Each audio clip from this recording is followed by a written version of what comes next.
I was initially excited to play through Crossed Swords because I knew it would simultaneously give me the chance to take a look at the Neo Geo. Created by the SNK Corporation, a Japanese video game developer, the Neo Geo, if we're being totally honest, might be one of the coolest game systems ever released. That being said, if you're like me, being someone who was born in the United States, then you might be wondering why you likely never heard much about the Neo Geo around the time it was on the market throughout the 90s. All home game consoles have a premise or angle. Think about how Nintendo stuff is more family-focused, for instance. And the Neo Geo's point of appeal was that it let players take the power of the arcade home.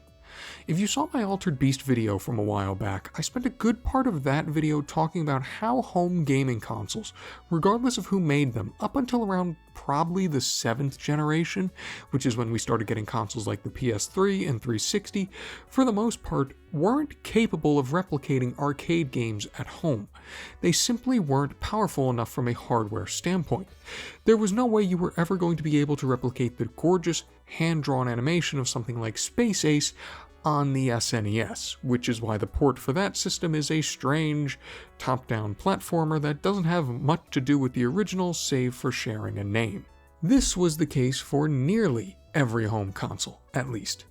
The Neo Geo, in contrast to its contemporaries from the same time, was literally built from the hardware that was used in the arcades. It came in two forms, the MVS, or Multi-Video System, which was packaged into an arcade cabinet, and the AES, or Advanced Entertainment System, which was released as a far more compact unit more suitable for home use.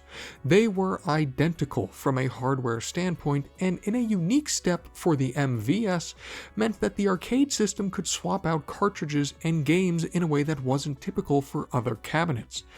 The only real difference between them was that the game cartridges would be different sizes, mainly because of the different sizes of the systems themselves. But otherwise, the companionship between the MVS and AES meant that what you played in the arcade was what you played at home.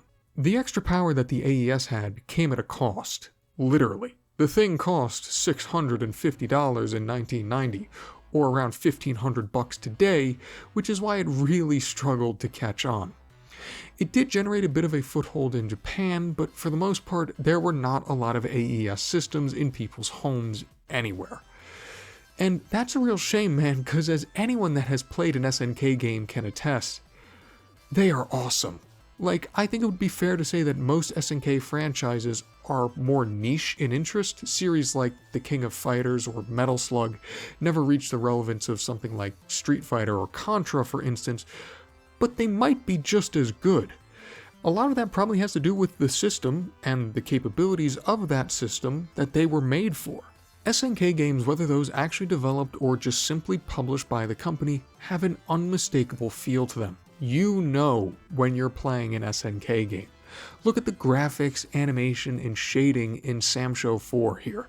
It's all borderline flawless, and yes, it does unquestionably impart a positive impact on the gameplay. There's a real weight to this game, and landing successful strikes feels fulfilling and like you imagine it would if you could do it in real life. The sound as well is pristine in composition and quality. And of course, there's the added benefit that if you could splurge on the AES, then that you could bring home whatever it is that you loved from the arcade. I'm not a game developer, of course, but I would imagine the fact that these games could be played identically in the arcade and at home is why so many SNK games feel like they are polished to the upteenth degree. SNK had to make one game. That's it. They didn't have to make a game and then figure out how to par down the graphics or compress audio to make it fit on a console cartridge. They were able to just make a game. And a lot of the series that SNK helmed are just ridiculously good. Whether they're from the beginning of the Neo Geo's life until the end around 2004, yes, it had a shelf life of almost 15 years, which is insane for a console. What you're going to find, by and large, is really, really frickin' good. Which is why Crossed Swords being so meh is so disappointing. Don't get me wrong, it's far from a awful game, it's just that it falls a bit short of the standard established by the company that made it. Now, in fairness, SNK only published Crossed Swords in America. However, they had a very, very close exclusive rights relationship with the company, that being Alpha Denshi, that did develop it, to the point that Alpha Denshi, by then known as ADK Corporation, was later sold to a reformulated SNK in 2003. So I think they've got to be guilty by association to some degree here. Despite the fact that it might not hit those lofty standards, and I'll detail why in a moment, Cross Swords is still a pretty interesting title. From a genre standpoint, the only real way I can think of to describe it is as a reaction game.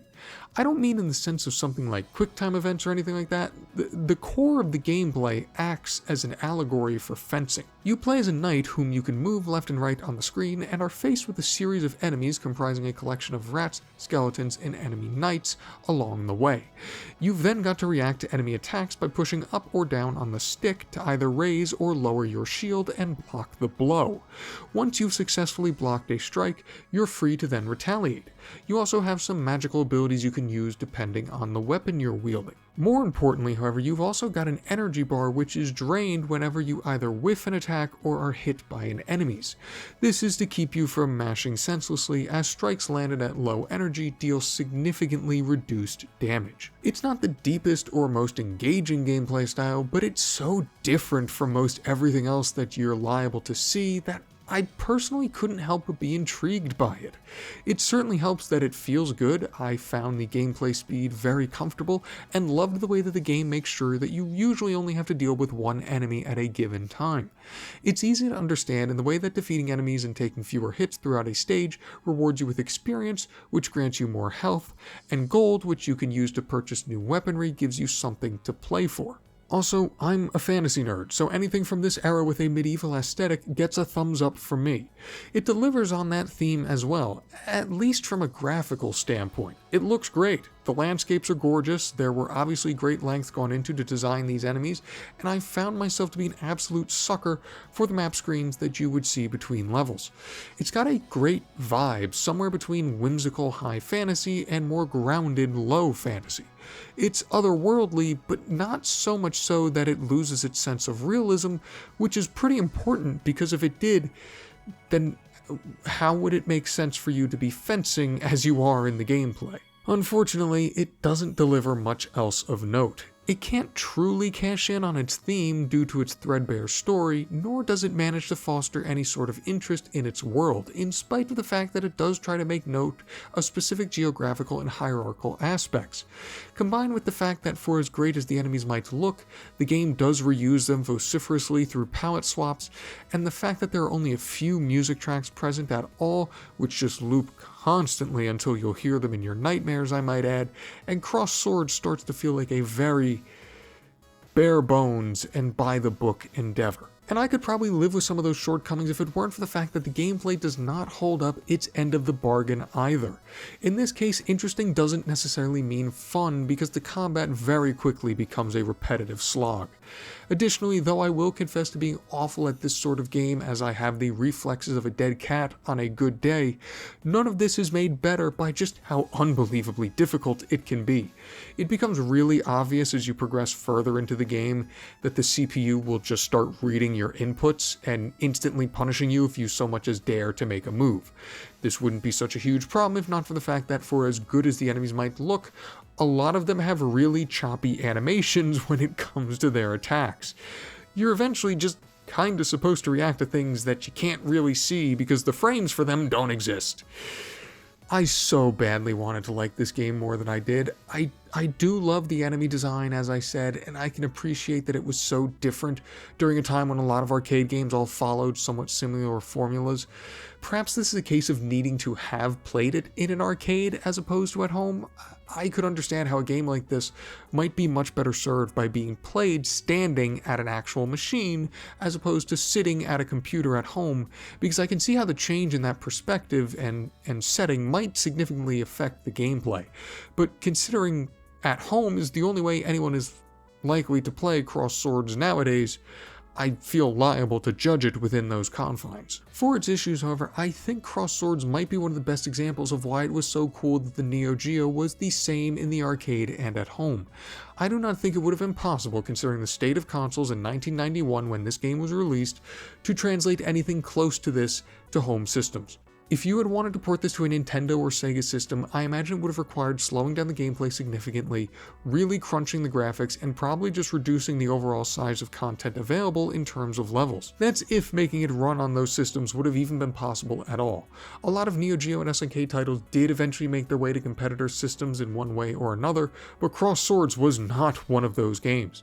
Something tells me that such a port would have been a project too steep for even the most accomplished programmer. It might not be the greatest game ever, and it definitely isn't one that I'm gonna run to play through again anytime soon, but it does a uniquely great job of demonstrating the power and virtues of the Neo Geo system. It's just a shame that it's missing the polish that makes the other more noteworthy titles for the system so legendary.